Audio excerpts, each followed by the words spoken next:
ስለ ነገረ ክርስቶስ እየተናገርን ነው። ምክንያቱም ባይወለድ አይጠመቅም፣ ባይጠመቅ አይጾምም፣ ባይጾም አያስተምርም፣ ባያስተምር አይሰቀልም፣ ባይሰቀል አይሞትም፣ ባይሞት አይቀበርም፣ ባይቀበር አይነሳም፣ ባይነሳ አያርግም፣ ባያርግ ዳግመኛ አይመጣም። ለዚህ ሁሉ ተግባር መከናወን ትልቁን ድርሻ የወሰደችው ከፍጡራን መካከል ድንግል ማርያም ናት። ይክበር ይመስገን እግዚአብሔር።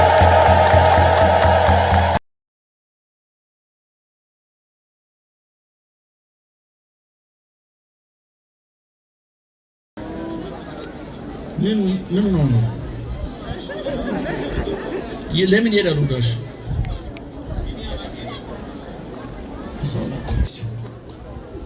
እግዚአብሔር ይባርክ። ግን ሰው እያወራ በባህላችን ወንድ ወሬ እንኳን ቢቆጥሩት እያወራ ደናው ለማንኛውም በናፍቆት በጉጉት ወደ መንጠብቃቸው ወደ መምህራችን ወደ መጋቤ ሐዲስ መምህር እሸቱ አለማየሁ ወስዳችኋለሁ። መልካም ቆይታ።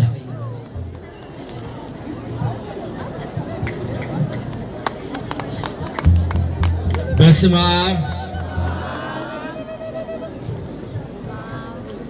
በስመ አብ በስመ አብ ድምፁ እየጠራ እንዲሄድ ብዬ ነው። ወደዛ ንግግሮች ስላሉ ከኋላም ያላችሁ ዝም ብሎ በኋላ ላላችሁትም ጭምር ነው በስመ አብ የሚሰራው። በስመ አብ ወወልድ ወመንፈስ ቅዱስ አሐዱ አምላክ አሜን። ቀደም ሲል ስማቸው የተዘረዘረው የቤተ ክርስቲያን የልዩ ልዩ መምሪያ ኃላፊዎች እግዚአብሔርን ብላችሁ ይቅርታውን ቸርነቱን አምናችሁ ከቅድስት ድንግል እናቱና ከቅዱሳን ባለሟሎቹ የሚገኘውን ጥበቃና ምልጃ ተስፋ አድርጋችሁ በዚህ ቦታ እንድትገኙ እግራችሁን ወደ ቦታው ልቡናችሁን ወደ ቃሉ ያቃናላችሁ የእግዚአብሔር ቤተሰቦች ምእመናን እንዴት ዋላችሁ? እንዴት አረፈዳችሁ? እንዴት ቆያችሁ? በየጊዜው በየቦታው በየምክንያቱ የሚመክረን የሚያስተምረን ትናንት ከኛ ጋር የነበረ አሁን በዚህ ሰዓት በመካከላችን ያለ ነገ ከነገ ወዲያ ከመካከላችን እንደማይለይ አፋችንን ሞልተን የመሰከርንለት ልባችንን ሞልተን ያመንነው የአባቶቻችን አምላክ ልዑለ ባሕርይ እግዚአብሔር እስከዛሬ ስላደረገው በጎ ነገር ወደፊትም ስላዘጋጀልን መልካም ነገር ሁሉ ሕያው ቅዱስና ዘላለማዊ ስሙ ይክበር ይመስገን። ይክበር ይመስገን። ይክበር ይመስገን። ወደዛ ጋር ያሉ ሰዎች እየተንጫጩ ነው። ጸበል ነው።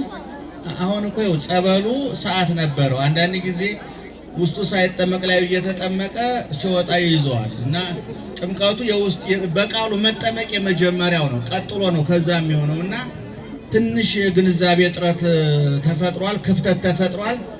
እናንተ ግን እየሰማችሁ ነው አይደል? ፀሐዩ እንደሚሰማችሁ እናውቃለን።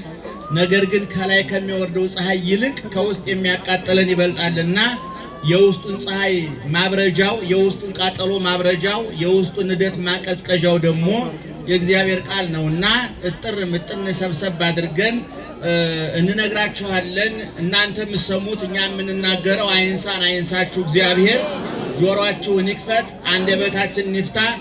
በመላ በግምት በይመስለኛል በሳይሆን አይቀርም የግል ሐሳባችን እንዳናፈስባችሁ ጆሮአችሁን ይጠብቅ እግዚአብሔር፣ አንደበታችንንም ይቆጣጠር እግዚአብሔር። እንደምታውቁት ይሄ ቦታ ከከተማው ወጣ ያለ ነው። ስንመጣም ትንሽ እግር መንገዱ አስቸጋሪ ነው። ነገር ግን የሚገርማችሁ ነገር በብሉይ ኪዳንም ሆነ በሐዲስ ኪዳን እግዚአብሔርም ሆነ የእግዚአብሔር ወዳጆች ስራ የሰሩባቸው ቦታዎች ሲጠኑ ከከተማ ወጣ ያሉ ወይ ተራራ ላይ ወይ ሸለቆ ላይ ወይ ቆላ ውስጥ ናቸው።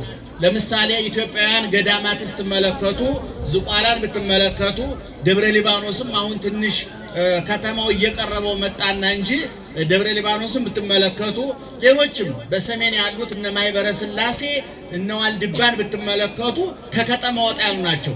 ኢየሱስ ክርስቶስ አንቀጸ ብፁዓን ያስተማረው ወጣ ባለ ተራራ ላይ ነው። ኦሪትን የሰራው ወጣ ባለ ተራራ ላይ ነው። ቤተ መቅደሱ በብሉይ ኪዳን የተሰራው በተራራ ላይ ነው። ኢየሱስ ክርስቶስ ደቀ መዛሙርቱ ማረፍ ሲፈልጉ ኑ ጥቂት ረፉ ብሎ ይዟቸው የሚሄደው ከከተማ ወደ ያለ ቦታ ነው። ስለዚህ ከከተማ ወጣ ያለ ቦታ የተረጋጋ የሰከነ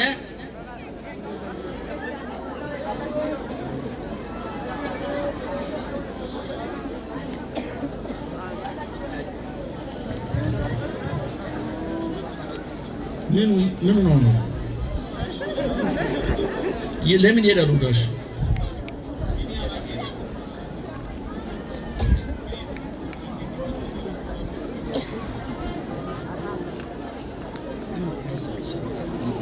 ተረጋጉና እዛ አካባቢ ያለው በደንብ እየሰማ ነው ያስታውቃል። ወደዛ ያሉ ሰዎች እየተጋፉ መንገዱ ማስቸገሯቸው ሊሆን ይችላል። እንግዲህ መንገዱ ጠቦ ሰው በስቶ ነው። እንኳን ጠበበን እግዚአብሔር ይመስገን። እየተረጋጉ ነው። በነገራችን ላይ እናንተ እየሰማችሁ ነው አይደል? በኋላ ተነግሯችኋላችሁ ሰብሰብ አድርጋችሁ ደህና ዋላችሁ። ስለዚህ ይሄ ቦታ ወጣ በማለቱ አምናም መጥቻ ነበር፣ ዛሬም መጥቻለሁ። እንደውም በዝወትር ቀኑን ለመምጣት እያሰብኩ ነበር። ያው እንደምታውቁት ጊዜው አጥሮን ሳይሆን እኛ ለጊዜው አጥረ ነው አበላሽተ ነው። እኔ ጊዜ አጥሮኝ አይደለም፣ ጊዜው ለጊዜው እኔ አጥሬው ነው። እዛ ሀገር ጊዜ ያነሰው የለም፣ ሰው ነው ለጊዜ ያነሰው። ራሱ ጊዜ አፍ ስለሌለው ነው እንጂ ጊዜ ሰው የለኝም ጊዜ የለኝም ራሱ ጊዜ ነው እዚህ ሀገር። እና እንመጣለን። በጣም ትልቅ ቦታ ነው፣ የተከበረ ቦታ ነው። እንዲህ አይነት ቦታ ሱባኤ ተይዞ ቢጸለይበት ለሀገር ለወገን የነደደውን እሳት የመጣውን መቅሰፍት የምናስታግስበት የጽሞና ቦታ ነው ብዬ አስባለሁና በእውነት እዚህ በመምጣታችሁ እድለኞች ናችሁ። ይህን ቦታ የሰጠን እግዚአብሔር ይክበር ይመስገን። እንግዲህ ዛሬ እመቤታችን ወደ ቤተ መቅደስ የገባችበት በ3 ዓመቷ ወደ ቤተ መቅደስ የገባችበት ቀን ነው። ኦርቶዶክሳውያን የተዋህዶ ልጆች ሁልጊዜ እንደምንነግራቸው ኦርቶዶክሳውያን ሊቃውንት እንደጻፉልን ሐዲስ ኪዳንም ሆነ ብሉይ ኪዳን እንደሚነግረን የመጽሐፍ ቅዱስ የብሉይ ኪዳንም ሆነ የሐዲስ ኪዳኑ የመጻሕፍተ ሊቃውንትም ሆነ የመጻሕፍተ መነኮሳት የአራቱ ጉባኤ ከዛ በኋላም መጽሐፍ ቅዱስን ተንተርሰው የተጻፉ የገድላቱ የድርሳናቱ የተአምራቱ አጠቃላይ ግብና ውጤት የታወቀ ነው። ሰውን ማዳን ነው። ሰውን ማረጋጋት ነው። ሰው ሁልጊዜ እንደምንለው ሰው በሽተኛ ነው። ከመድኃኒቱ እግዚአብሔር ጋር መገናኘት አለበት። ሰው ጠምቶታል። የሕይወት ውሃ ክርስቶስን ማግኘት አለበት። ሰው በርዶታል፣ ተራቁቷል። እርቃኑን የሚሸፍንለት ብርዱን የሚያሞቅለት ክርስቶስ ያስፈልገዋል። ስለዚህ የኦርቶዶክሳዊ ተዋህዶ ቤተክርስቲያን ዓላማ በሽተኛውን ከመድኃኒቱ፣ ረሃብተኛውን ከዳቦ ከምግቡ፣ የተጠማውን ከውሃው፣ የተራቆተውን ከልብሱ፣ የደከመውን ከማረፊያው ማገናኘት ነው። ስለዚህ የእመቤታችንን ታሪክ በምናጠናበት ጊዜ ነገረ ስጋዌን ነገረ ድነትን ብሉይ ኪዳንን ወደ ኋላ ሐዲስ ኪዳን ወደፊት በመካከል የኛን ሕይወት እያጠናን ነው ማለት ነው። ዛሬ እመቤታችን በ3 ዓመቷ ወደ ቤተ መቅደስ የገባችበት ቀን ነው። ይሄ የ3 ዓመት ሕፃን ታሪክ እየተረክን አይደለም። የ3 ዓመት ሕፃን ታሪክ እያወራን አይደለም። ነገረ ድህነትን እየተናገርን ነው። በአዳም አልጠግባይነት በሔዋን ስግብግብነት ያለኝ ይበቃኛል ባለማለት እግዚአብሔርን ያህል ጌታ ገነትን ያህል ቦታ አሳጥተውን ወደ እርግማኑ ዓለም እሾህና አሜከላ ይብቀልብ ተብሎ ወደ ተረገመው ዓለም ቢበሉ ቀጠና ቢለብሱ ርዛት ወደ ሆነው ዓለም በልቶ መጥገብ ጠጥቶ መርካት አርፎ መደሰት በሌለበት ዓለም ንግዱ ትርፉና ኪሳራው ሹመቱና ሽረቱ ማጌቱና ማጣቱ መውደቅና መነሳቱ እኩል ስቃይ ወደ ሆነበት ዓለም ያመጡን አዳምና ሔዋን ናቸው። የችግሩ መነሻ ሔዋን ብትሆንም የሔዋን ሐሳብ ተቀብሎ ተግባራዊ በማድረግ ለስህተቷ በመተባበር የገነትን በር ያዘጋ የእግዚአብሔር ፊት እንዲዞርብን ያደረገ ዘላለማዊ ደስታችን የነጠቀን የአዳምና የሔዋን አልጠግባይነት ነው። ይህንን መካሻ ነበረው። የአዳምና የሔዋን ስህተት የተካሰው በድንግል ማርያም ነው። አዳምና ሔዋን በሙሉ ዓለም ተፈጥረው በደስታ ዓለም ተፈጥረው በገነት ተፈጥረው ወደ ጨለማው ዓለም ወደ ስቃዩ ዓለም ወደ ሰቀቀኑ ዓለም አመጡን። ድንግል ማርያም ደግሞ በተበላሸ ዓለም ተፈጥራ በጨለማው ዓለም ተፈጥራ በወደቀው ዓለም ተፈጥራ በቅታ ነቅታ ተዘጋጅታ ለተመረጠችበት ዓላማ ጊዜዋን አካሏን ሳታባክን ክትሊና ክት ሰውነት ይዛ እሷ ራሷ እንደተናገረችው ደህና ዋላችሁ እየሰማችሁ ነው። ታብዮ ነፍሴ ለእግዚአብሔር ወተታሰይ መንፈሴ በአምላኬ ወመድኃኔ ድንግል ማርያም ነፍሴ ሰውነቴ እግዚአብሔርን ታከብረዋለች፣ መንፈሴም በአምላኬና በመድኃኒቴ ሐሴት ታደርጋለች አለ። ይሄ የሔዋንን ስህተት መካሻ ነው። ሔዋን በአምላኳ ማረፍ አልቻለችም። በአምላኳ ደስታ ማግኘት አልቻለችም። ለዛውም ገነትን ያህል ቦታ እግዚአብሔርን ያህል ጌታ መላእክትን የመሰሉ አጫዋቾች በነበሩበት ዓለም ተቀምጣ የአየር ብክለት፣ የፖለቲካ ቀውስ፣ የኢኮኖሚ ድቀት፣ የጎሳ ግጭት፣ የቋንቋ ፍጭት በሌለበት እግዚአብሔር በነገሰበት መላእክት የጧት የማታ አጫዋች በሆኑበት ተድላ ደስታ በነገሰበት በገነት ተፈጥራ መንፈሴ በአምላኬና በመድኃኒቴ ሐሴት አደረገች ማለት አልቻለችም ሔዋን። ድንግል ማርያም ግን በዚህ ቆሻሻ ከንቱ ግፍ በሞላበት እንባ በሚፈስበት ጩኸት በበዛበት በሽተኛ በበዛበት በመከራው ዓለም ተፈጥራ ምንድነው ያለችው? ሰውነቴ እግዚአብሔርን ታከብረዋለች፣ መንፈሴም በአምላኬና በመድኃኒቴ ምን ታደርጋለች? ሐሴት ታደርጋለች አለ። ሐሴትን የመጽሐፍ ቅዱስ የቋንቋ ባለቤቶች ሲተረጉሙ ተፈስሐ ፍስሐ ተሐሴ ሐሴት ፍስሐ ማለት ደስታ ማለት ነው። ሐሴት ማለት ግን ከደስታ የበለጠ የረቀቀ የህሊና የአእምሮ የነፍስ የዘላለም ደስታ ማለት ነው። ድንግል ማርያም ደስ አለኝ አለችው በልቶ ጠጥቶ ለብሶ የሚገኘው ደስታ አይደለም። ሰዎች በልተው ሲያገሱ ጠጥተው ሲያገሱ ደስ አለ ሊሉ ይችላሉ። ውድ ልብስ ሲገዙ ደስ አለ ሊሉ ይችላሉ። ቤት ሲገዙ፣ መኪና ሲገዙ፣ ሲያገቡ፣ ሲወልዱ፣ ነግደው ሲያተርፉ፣ ተሹመው ሲከብሩ ደስ አለ ሊሉ ይችላሉ። ይሄኛው ደስታ እንደ ጤዛ የሚረግፍ እንደ ደመና እንደ ጉም የሚተን እንደ አቧራ የሚበተን ምድራዊ ጊዜያዊ የማይጨበጥ የባከነ ደስታ ነው። ድንግል ማርያም ግን ምንድነው ያለችው? መንፈሴ በማን ደስታ ታደርጋለች አለ? በአምላኬና በመድኃኒቴ ሐሴት ታደርጋለች። ይሄኛው ደስታ መቋረጫ የለውም፣ ሐዘን አይቀላቀለውም። እና ሁልጊዜ እንደምንላችሁ ድንግል ማርያምን ስናነሳ ስናወሳ ራሷ ትምህርት ስለሆነች ታላቁ ሊቅ ቄርሎስ ወላዲተ እግዚአብሔር ቃል ኮነት ልማደ አካላዊ ቃል ኢየሱስ ክርስቶስን እግዚአብሔርን የወለደችው ድንግል ማርያም ራሷ ትምህርት ናት ይላል። ትዕግስቷ ትምህርት ነው። ትህትናዋ ትምህርት ነው። ታዛዥነቷ ትምህርት ነው። ያለኝ ይበቃኛል ብላ በመከራ ከቤተልሔም ዋሻ እስከ ግብፅ በረሃ፣ ከግብፅ በረሃ እስከ ናዝሬት መንደር፣ ከናዝሬት መንደር እስከ ቀራንዮ የመከራ አደባባይ፣ ከቀራንዮ የመከራ አደባባይ እስከ ጎልጎታ መቃብሩ ድረስ ታግሳ ችላ ያሳለፈች እናታችን ናት። ዛሬ እሾህ ወጋን፣ እንቅፋት መታን፣ አግብቻ አልወለድኩም፣ ነግጃ አላተረፍኩም፣ ታምሜ ፈውስ አላገኘሁም እያልን እግዚአብሔር ለምናማርር ሰዎች ድንግል ማርያም በደም በስጋ የተጻፈች ውሃ የማያበላሻት በወረቀት ያልሰፈረች ዘላለማዊት መጽሐፋችን ናት።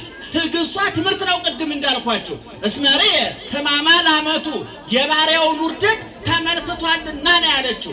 እግዚአብሔርን ወልዳ ሰማይ ምድር በእጁ የሆነ ሰማይ ዙፋኑ ምድር የእግሩ መረገጫ የሆነችለት በወጀብና በአውሎ ነፋስ ውስጥ መንገድ ያለው የነገስታቱ ጌታ የጌቶቹ ጌታ ቢሰጥ ቢነሳ ቢገል ቢፈጥር ቢሾም ቢሽር መብቱ ስልጣኑ የሆነ ላድርግ ብሎ የሚያቅተው የሌለ ይክል ሁሉ አልቦ ዘይሳኖ ሁሉን ማድረግ ይቻላል የሚሳነው የለም የተባለው እግዚአብሔር ጌታዋ ልጇ ታዛዧ እንጨት ስበር ውሃ ቅዳ ብላ የምታዘው ልጇ እግዚአብሔር ሆኖላት እግዚአብሔርን እሹሩሩ ብላ ያዘለች እሹሩሩ ብላ ያስተኛች ወፌ ቆመች ብላ መሄድ ያስተማረች ዳደ ብሎ እስከሚሄድ ድረስ በጀርባዋ ያዘለች ጡቶቿን ያጠባች በጀርባዋ ያዘለች እጭኗ ላይ ያስቀምጣ አይን አይኑን እያየች ጡቶቿን አጉርሳ ራሱን እየዳሰሰች የነበረችው የሕያው እግዚአብሔር እናት ስትሆን አልተመጻደቀችም፣ አልተመካችም። ዛሬ በስልጣን በገንዘብ በዝና በሹመት በእውቀት በመልክ ያዙ ይልቀቁኝ ለሚለው ከንቱና ቆሻሻ ዓለም በሚያልፍ ሀብት፣ በሚረግፍ መልክ፣ በሚያልፍ ስልጣን፣ በሚያልፍ ዝና ለሚመጻደቀው ዓለም እመትህትና ድንግል ማርያም እመትዕግስት ድንግል ማርያም የመቻልና ድንግል ማርያም ራሷ መጽሐፍ ናት። ለዚህ ነው ኦርቶዶክሳዊ ደናደራችሁ ኦርቶዶክሳዊ ተዋሕዶ ቤተክርስቲያን ስለ ድንግል ማርያም በሰዓታቷ፣ በማህሌቷ፣ በውዳሴዋ፣ በቅዳሴዋ መጻሕፍትን ስተረጉም ታስገባታለች። ቅኔውን ስትቀኝ ታስገባታለች። ቅዳሴውን ስትቀድስ ትጠራታለች። ውዳሴውን ስታቀርብ ትጠራታለች። ምክንያቱም ጨለማው እንዲገፈፍ፣ ሞቱ እንዲሻር፣ የጎደለው እንዲሞላ፣ ሐዘኑ በደስታ እንዲተካ ትጸንሻለሽ ተወልጃለሽ ብሎ መልአኩ ሲነግራት ምንድን ያለችው? እንደ ቃልህ ጮክ ብላችሁ ንገሩ። እንደ ቃልህ ይደረግልኝ ብላ አሚን ብላ በቅታ ተዘጋጅታ ፈቃዷን አሳልፋ ሰጥታ እግዚአብሔር ወልዳለች። ስለዚህ እንደው ስለ ድንግል ማርያም ስንናገር ነገረ ድህነትን የረሳን፣ ነገረ ስጋዌን የረሳን፣ ሐዲስ ኪዳንን የረሳን፣ ክርስቶስን የዘነጋን የሚመስላቸው እንደው አዲስ አማኝ ከጳጳሱ የበለጠ ይቆረቆራል እንደሚባለው የዋህ ገራገር ሰዎች ይገጥሙናል። ነገር ግን ቅድም እንዳልኳቸው ድንግል ማርያምን ስናስተምር ምን እያደረግን ነው? ስለ ነገረ ክርስቶስ እየተናገርን ነው። ምክንያቱም ባይወለድ አይጠመቅም፣ ባይጠመቅ አይጾምም፣ ባይጾም አያስተምርም፣ ባያስተምር አይሰቀልም፣ ባይሰቀል አይሞትም፣ ባይሞት አይቀበርም፣ ባይቀበር አይነሳም፣ ባይነሳ አያርግም፣ ባያርግ ዳግመኛ አይመጣም። ለዚህ ሁሉ ተግባር መከናወን ትልቁን ድርሻ የወሰደችው ከፍጡራን መካከል ድንግል ማርያም ናት። ይክበር ይመስገን እግዚአብሔር። ስለዚህ አባ ኤፍሬም ደራሲው ምን ይላል? አንቲ ታቢ እምብዙኃት አንስት ለነሳ ጸጋ ወክብረ ድንግል ወይ ከብዙ ሴቶች ትበልጫለሽ አለ። ከምን አይነት ሴቶች? ከዚህ ከመንደረኛው ዓለምን ካጣበበው ሴት ነው ወይ? አይደለም። እለነሳ ጸጋ ወክብረ ጸጋና ክብር ከተሰጣቸው ከዓለም ሁሉ ሴቶች ትበልጫለሽ አለ። ድንግል ማርያም የምትበልጠው ምእመናን ከእናንተ አይደለም። ከእናንተ ከዚህ ከዓለሙ ሴት እናንተ ትበልጣላችሁ። ከጫት ቃሚ ሴት ቆራቢ ሴት ትበልጣለች። ድራፍት ከምትገለብጥ ሴት ጠበል የምትጠጣ ሴት ትበልጣለች። ካለሌ ከዘላን ሴት በትዳር የተወሰነ ሴት ትበልጣለች። ከሷ ደግሞ ከነዚህ ደግሞ እነ ሳራ እነ ራሔል እነ አርሴማ ቅዱሳት አንስት ይበልጣሉ። ድንግል ማርያም ግን ከነዚህ ሁሉ ነው የምትበልጠው። ድንግል ማርያም ከመላእክት ትበልጣለች፣ ከነቢያት ትበልጣለች፣ ከሐዋርያት ትበልጣለች። መላእክት የእግዚአብሔር አገልጋዮች ናቸው። ድንግል ማርያም የእግዚአብሔር እናት ናት።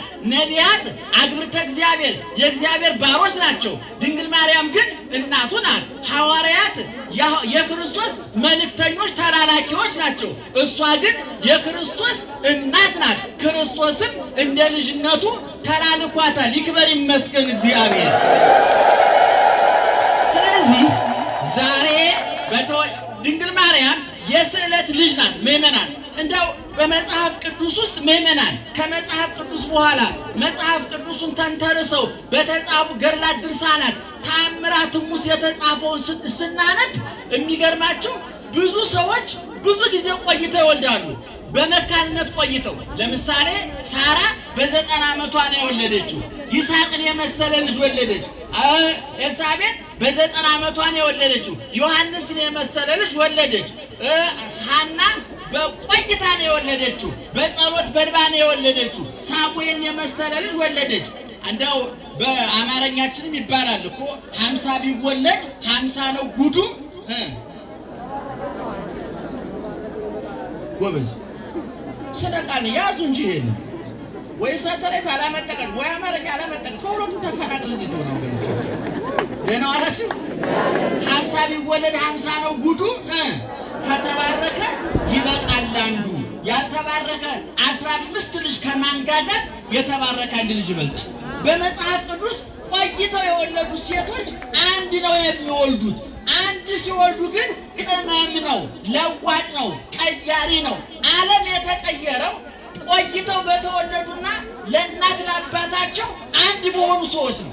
አሁን በሳይንስ በኩል የመጡትን ስታጠኗቸው ይገርማቸዋል። በህፃንነታቸው ብዙ ዓለም ትኩረት ያልተሰጣቸው ዛሬ በኤሌክትሪክ ዓለምን የቀየረው ቶማስ ኤዲሰን ብትሉት ትምህርት ቤት አይረባም ይሄ ልጅ እቤትሽ አስተምሪው ደብዳቤ ከትምህርት ቤት ተጽፎ ይዞ መጣ። ደብዳቤው ምን እንደሚል ታውቃላችሁ? ይሄ ልጅ አይረባም ለትምህርት ቤቱ አይመጥንም ብለው በፖስታ አሽገው ሰጡት ለልጁ ለቶማስ ኤዲሰን። ለእናቷ ምቶ ሰጣት። እናቷ ነበበችና ፖስታውን መልሳ አሽጋ መሳቢያ ውስጥ አስቀመጠችው። እማዬ ደብዳቤው ምንድነው የሚለው ብሎ ጠየቃት። ልጅሽ በጣም አዋቂ ስለሆነ ከትምህርት ቤቱ አቅም በላይ ስለሆነ እቤትሽ አስተምሪው ነው የሚለው አለች። አያችሁ እናት ገመና ሸፋኝ ነው ገመና ከታቿ። በኋላ ይሄ ልጅ መጨረሻ ላይ ዛሬ በየቤታችሁ ለምታበሩት አምፖል መነሻው ቶማስ ኤዲሰን የሚባለው ከ1000 በላይ ግኝት ያገኘ ሰው ነው። ዓለም ያጨበጨበላቸው ሰዎች መጀመሪያ ላይ መጨረሻ አጨብጭበው ነው የሚቀሩ። እና አሁን ድንግል ማርያም ቅድም እንደነገርኳቸው የስዕለት ልጅ ናት። ለእናቷም ለአባቷም አንዲት ናት። እና እነሱ ምን ብለው ተስለዋል? እንደው ስጠን እንጂ አንተን ወንድ ከሆነ በወንድነቱ ሴት ከሆነች በሴትነቷ ለቤተ መቅደስ አስረክበን አገልጋይ ትሆናለች ብለው ሰጡ። ይሄ የኋላ ሊቃውንትም ቅዱሳን አባቶችም ይሄን ወስደውታል። ይገርማቸዋል። የአቡነ ተክለ ሃይማኖትነት እግዚአብሔርያ እንዲህ ብላ ጸለየች። ሀበኒ ወልደ ልስጠኝ ወማኮ ዘያሰምረከ እጹም ማኅፀንየ ጌታዬ ማኅፀኔን ክፈትልኝ የተባረከ ልጅ ስጠኝ አለችና፣ ነገር ግን የምትሰጠኝ ልጅ አንተን የማያገለግል ከሆነ እጹም ማኅፀንየ ማኅፀኔን ዝጋው አለች። አያችሁ ማኅፀን የሚባረከው የተባረከ ልጅ ሲወለድ ነው። ድንግል ማርያም በስዕለት ነው የተገኘችው። ወደ ቤተ መቅደስ ይዘዋት መጡ። ቤተ መቅደስ አምጥተው የስዕለታቸውን ይቺ ልጅ የስዕለት ናት ተቀበለን ብለው በዘመኑ ለነበረው ሊቀ ካህናት አመጡና ሰጡ። ቀለቧን ምግቧን ምን እናድርግ ብለው በሚወያዩበት ጊዜ መልአኩ ቅዱስ ፋኑኤል ህብስት ሰማያዊ ጽዋ ሰማያዊ ይዞ ምግቧን መጠጧን ይዞ ረቦ ታየ። ሊቀ ካህናቱ ለእኔ ነው በሕዝብ ፊት ክብሬን ልዕልናዬን ሊገልጥልኝ ነው ብሎ ቀረብ ሲል ወደ ላይ ተመለሰ። አይሩገ እስራኤል ሽማግሎቹ ቀረቡ፣ ወደ ላይ ተመለሰ። ሐና ኢያቄም የእመቤታችን እናትና አባት ናቸው። እስኪ ለእናንተ ቀረቡ ሲባል ወደ ላይ ሰቀቀ። በኋላውን ምልክቱ እየጠራ እየለየ መጣ። ምናልባት ለዚች ብላቴና ለዚች እንቦቀቅላ ሕፃን የመጣ በረከት ከሆነ እስኪ እሷን ይዘሽ ታያት ብቻዋን ነይ ብለው እንደዛ ብቻዋን ትታ ስትመጣ መልአኩ ወርዶ ግራ ክንፉን አንጥፎ በግራ ክንፉ ጋርዶ ህብስት ሰማያዊ ጽዋ ሰማያዊ መግቧት፣ ሁለተኛ የማያስርብ ሁለተኛ የማያስጠማ ሰማያዊ መጠጥ ሰማያዊ መና መግቧት አረገ። ከዛ በኋላ እልል በሉ እውነት ነመራ። ከዛ በኋላ እመቤታችን የምግቧ ነገር የመጠጧ ነገር ከተካተተልን ቤተ መቅደስ ትኑር ብለው በቤተ መቅደስ አስቀምጠዋት ትተዋት ሄዱ። በእንክብካቤ 12 ዓመት ቆየች ነው። እንግዲህ ባጭሩ ምእመናን ፀሐይ እየወረደባቸው ስለሆነ ጠቅለል አድርገን እንቋጨው ትምህርቱን። እመቤታችን ቅድም እንደነገርኳችሁ በነገረ ስጋዌ በነገረ ድህነት በዘመነ ሐዲስ አስኳል ናት፣ አንኳር ናት፣ ዋና ናት፣ መነሻም ናት። ሊቃውንት እንደሚሉት እሷ እንደ ቃል ይደረግልኝ ብላ ስትቀበል ብርሃን ይሁን ብሎ ዓለምን ሲፈጥር እንደመጣው ለውጥ አይነት ለውጥ ነው የመጣው። ዓለም ተቀየረ፣ ተለወጠ። እኔ የድንግል ማርያም መወለድ ወደዚህ ዓለም መምጣት የዓለምን አስተሳሰብ ነው የቀየረው። የዓለምን አኗኗር ነው የቀየረው። የዓለምን ተስፋ ነው የቀየረው። ለዚህ ነው ሊቁ አባ ሕርያቆስ አንቲ ውእቱ ተስፋሁ ለአዳም አመ ይሰደድም ገነት፣ ከገነት በተሰደደ ጊዜ የአዳም ተስፋው አንቺ ነሽ አለ። ይሄ በረቀቀ በጠለቀ በራቀ ምስጢር በሃይማኖታዊ መነጽር ስንመረምረው ስናየው ስናጤነው ምን ማለት ነው? አዳም ከገነት ሲባረር ባዶ እጁን ወደ ጨለማው ዓለም ነበር የመጣው። አዳም ወደ ገነት መልሶ የገባው ደግሞ ከድንግል ማርያም በተወለደው በኢየሱስ ክርስቶስ አማካኝነት ነው ማለት ነው። እንግዲህ ልብ አድርጉ። ህብስት ሰማያዊ በላች፣ ጽዋ ሰማያዊ ጠጣች። ከ15 ዓመት በኋላ በቤተ መቅደስ 3 ዓመት ቆየች፣ 12 ዓመት ቆየች። በጥቅሉ 15 ዓመት ሲሞላት በመልአኩ በቅዱስ ገብርኤል ብስራት እግዚአብሔርን ጸነሰች። ልብ አድርጉ።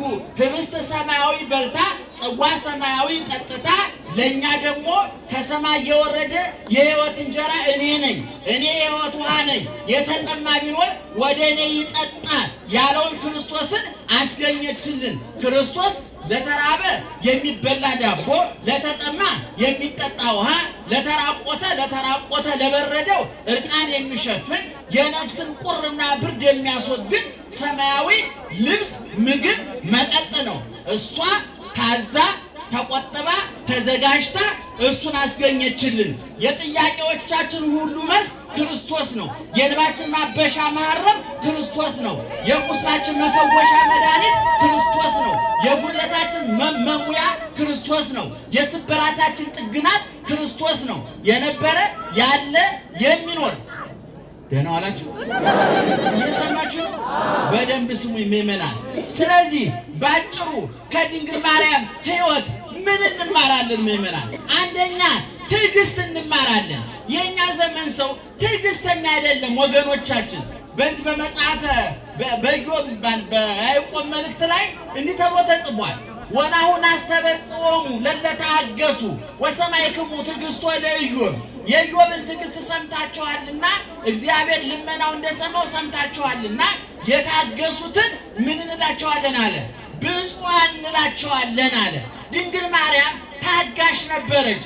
ድንግል ማርያም በርዷታል፣ ርቧታል፣ ጠምቷታል፣ ተሰዳለች፣ ተጨንቃለች። ዛሬ እናንተና እኔ እያለፍንበት ያለውን ሕይወት አልፋበታለች። መሰደዱን ታውቅበታለች፣ መራቡን ታውቅበታለች፣ መጠማቱን ታውቅበታለች፣ መጨነቁን ታውቅበታለች፣ ማንባቱን ታውቅበታለች። ስለዚህ ድንግል ማርያም እኛ ባለፍንበት መንገድ ሁሉ አልፋለችና ይሄንን እንዴት አለፈችው ብለን መመርመር ያስፈልጋል። ቅድም ስንናገር ምንድን ያለው? ነፍሴ ሰውነቴ ማንን ታከብረዋለች? እግዚአብሔርን ታከብረዋለች። መንፈሴም በአምላኬና በመድኃኒቴ ምን ታደርጋለች? ሐሴት ታደርጋለች አለ። እንደውም ባለቅኔው ምን አለ? ድንግል ዘይትፈርህ ሐሜተ ፍርፋራተ መናት ስዕል አኮኑ እንዘ ትጸውር ህብስተ። አረ ድንግል ማርያም እንደው ትንሽ አታፍሪም እንዴ? ድንግል ማርያም እንጀራ ለምና በልታለች። የህይወት እንጀራ በጀርባሽ ላይ አዝነሽ እንዴት እንጀራ ትለምኛለሽ ማለቱ ነው ሊቁ። ከሰማይ የወረደ የህይወት እንጀራ ልጇ ነው። እሷ ግን ርቧታል። የነፍሳችን ውሃ ጥም የቆረጠ የዘላለም ውሃ ማን ነው? ክርስቶስ ነው። እሷ ግን ጠምቷታል። ተስፋሆሙ ለስዱዳን ምስካዮሙ ለሕዙናን። የሐዘንተኞች መሸሸጊያ የስደተኞች ተስፋ ልጇ ነበር። እሷ ግን ተሰዳለች፣ ተገፍታለች፣ አዝናለች። ታዲያ አላማረረችም፣ አላጉረመረመችም። ምእመናን ብሶተኞች አትሁኑ፣ አጉረምራሚዎች አትሁኑ፣ አልቃሾች አትሁኑ።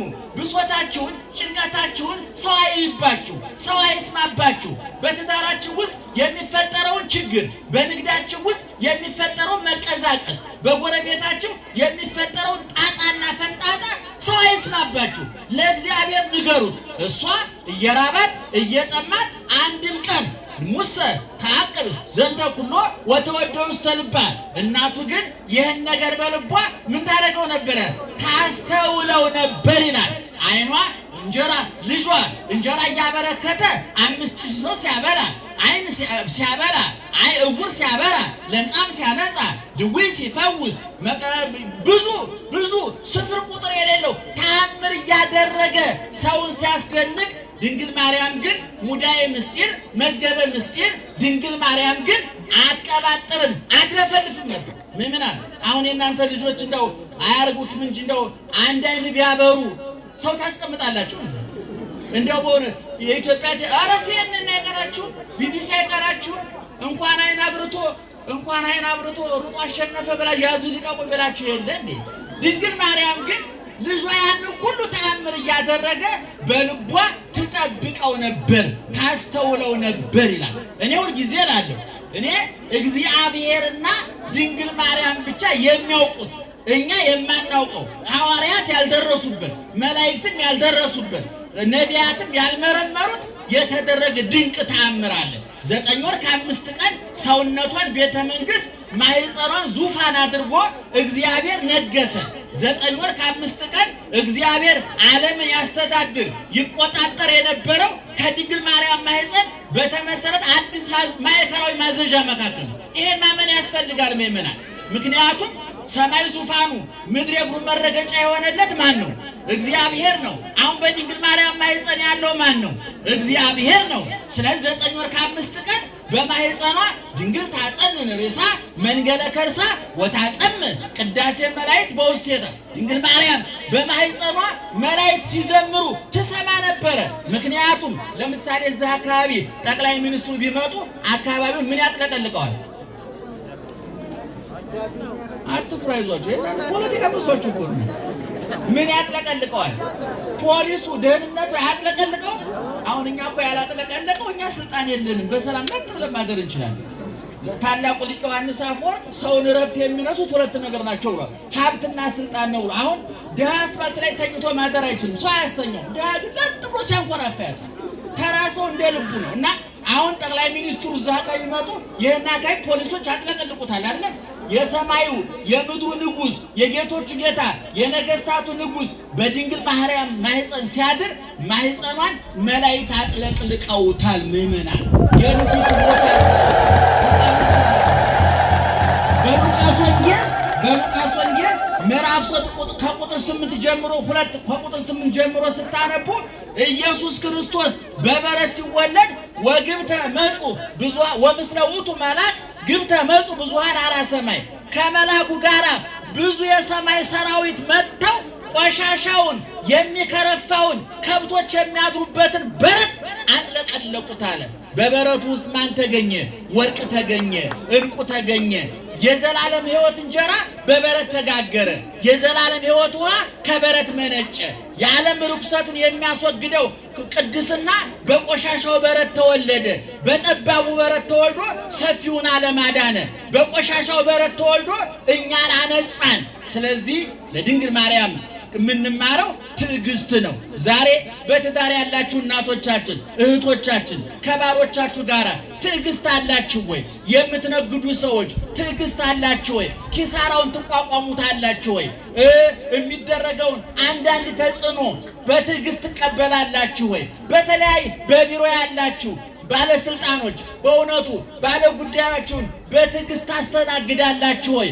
እንባ ሲፈስ ጩኸት ሲበዛ ባለ ጉዳይ ሲንገላታ ይጠዘጥዛችኋል ወይ? ድንግል ማርያም የኛ እንባ ይጠዘጥዛታል፣ የኛ ስቃይ ይሰማታል፣ የኛ ችግር ይሰማታል። ስለዚህ ከሷ ትህትናን ትዕግስትን እንማራለን ለማለት ነው። የመከረን ያስተማረን የአባቶቻችን አምላክ ክብርና ምስጋና ይግባው። ከእመቤታችን ረድኤት በረከት ይክፈለን።